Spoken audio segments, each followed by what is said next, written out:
Hydroxychloroquine has been a safe and effective medication throughout the world for 65 years. It was developed from tree bark and then turned into quinine, which was used by the British in India to protect against malaria infections.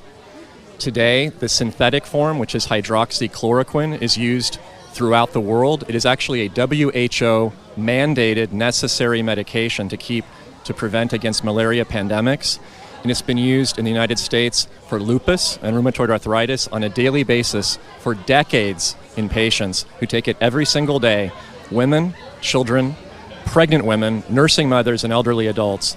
Even now in Africa, it's considered to be a supplement and sold over the counter in many countries safely and effectively. Until this year, hydroxychloroquine was considered to be safe for all people. It was only after January of 2020 that hydroxychloroquine became the devil. What do you think? Who's pushing against hydroxychloroquine?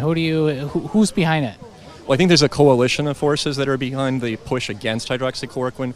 It started in January when Gilead Pharmaceuticals announced some benefit to a patented drug called remdesivir that reduced hospital stay course for those with coronavirus by 3 or 4 days. Certainly meaningful, but certainly not curative. As soon as that happened, media, politicians, other special interest groups got on board with trying to stop hydroxychloroquine from being made available by doctors to their patients.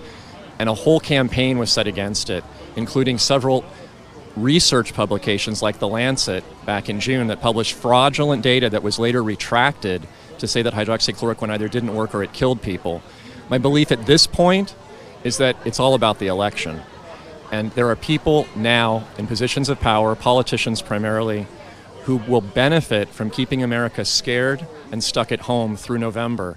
And if all Americans had access to hydroxychloroquine, the pandemic would essentially end in about 30 days. And if that happens, a lot of people will lose.